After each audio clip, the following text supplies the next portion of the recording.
O mês de julho de 2020 foi lembrado como o centenário de nascimento do economista Celso Furtado.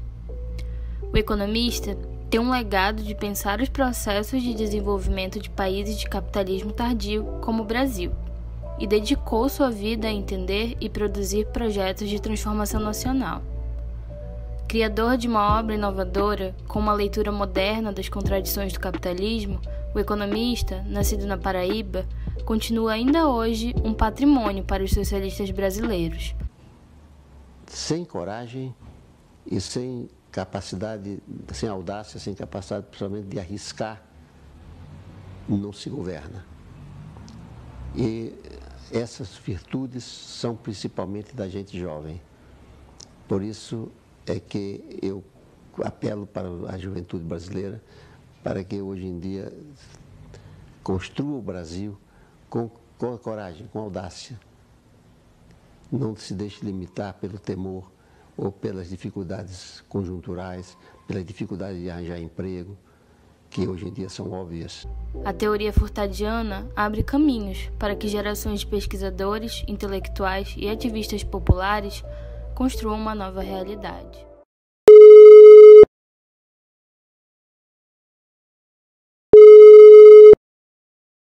Olá para você que acompanha as redes sociais do Observatório e principalmente nosso canal no YouTube.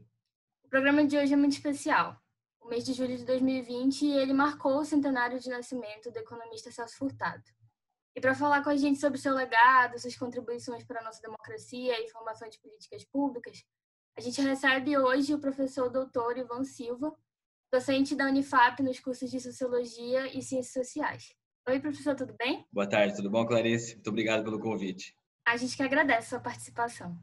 Então, professor, para a gente começar, eu queria que você falasse um pouco sobre você, né, sobre as pesquisas, seu campo de estudo. Bom, antes de mais nada, queria agradecer também ao professor Antônio Sardinha, que fez o contato inicial comigo, dizer que é um prazer muito grande estar aqui contribuindo com essa discussão, sobretudo tendo como tema um intelectual do porte do Furtado. Eu sou bacharel em Ciências Sociais pela Federal de São Carlos, mestre e doutor em Ciência Política também pela Federal de São Carlos. Desde o mestrado, eu pesquisei no campo de análise de políticas públicas, vinculado a uma discussão, embora razoavelmente secundária no meu trabalho, mas tendo um apoio na discussão sobre a teoria do subdesenvolvimento e a teoria do desenvolvimento. No mestrado, eu pesquisei políticas de educação superior no Brasil, em dois momentos específicos, os anos 90 e os anos 2000, e como que essas políticas se vinculavam à discussão, ao debate sobre o desenvolvimento nacional.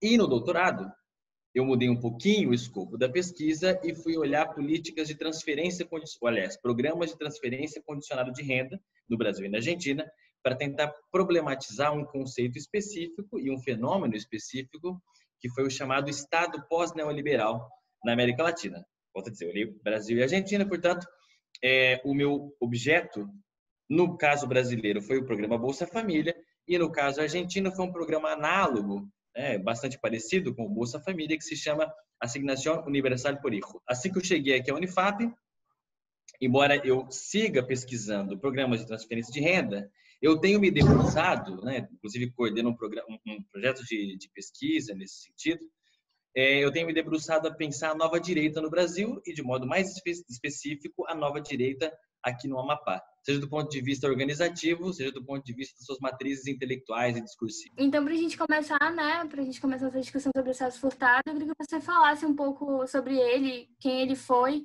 e por que ele é lembrado, pelos circuitos intelectuais no nosso país ainda hoje. Esse, aliás, é um ano bastante significativo e o mês de julho de 2020 foi, de modo especial, um mês bastante emblemático, porque nós comemoramos 2 centenários de 2 clássicos do pensamento político brasileiro, o Celso Furtado, por um lado, e, por outro, o Florestan Fernandes. Foi um mês, e ainda estamos em meio a um debate bastante efervescente a respeito de 2 pilares estruturantes do que se converteu num pensamento político brasileiro, E são 2 clássicos, inclusive, da interpretação do Brasil.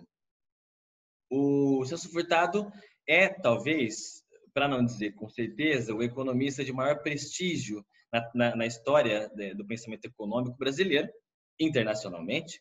É o brasileiro dentro do campo da economia, é o brasileiro mais lido no mundo. Foi, inclusive, indicado ao Prêmio Nobel de Economia em 2003. Mas ele faz parte de uma das duas gerações de intelectuais brasileiros que se arvorou de uma condição de vocação nacional e vocação social. Ou seja, intelectuais que assumiram para si uma tarefa dupla de pensar e produzir uma síntese para o Brasil. Pensar o Brasil para transformar o Brasil. E aí, nesse sentido, tanto o Furtado quanto o Florestan fazem parte dessa geração, e eles fazem parte também daquilo que o Chico de Oliveira chama de os demiurgos do Brasil, junto com Gilberto Freire, Sérgio Buarque de Holanda, Caio Prado Júnior e assim por diante. Só um pequeno parênteses, demiurgo é um conceito que significa, de modo bastante simplificado aqui, para a gente não se alongar, um arquiteto, aquele que trabalha em função do público.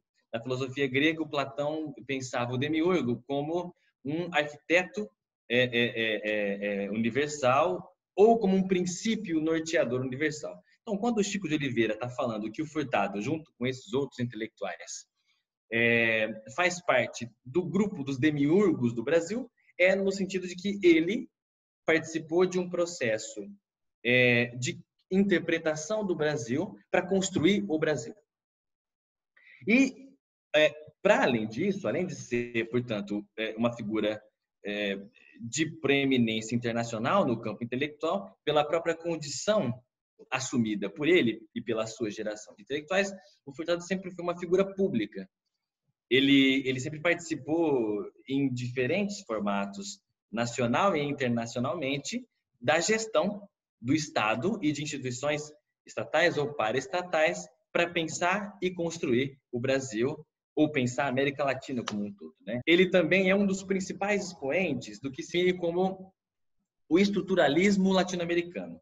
É uma escola de pensamento dentro da economia, mas não só a economia, vinculada à CEPAL, né, a Comissão Econômica para a América Latina e Caribe, que é uma instituição vinculada à ONU, criado em 48, e ele, junto com Raul Prebisch, é o principal ou um dos principais expoentes dessa escola de pensamento chamada estruturalismo latino-americano, que representou uma contribuição nova para a interpretação internacional sobre o capitalismo. É uma leitura específica sobre como o capitalismo se manifesta no que era chamado de a periferia do capitalismo.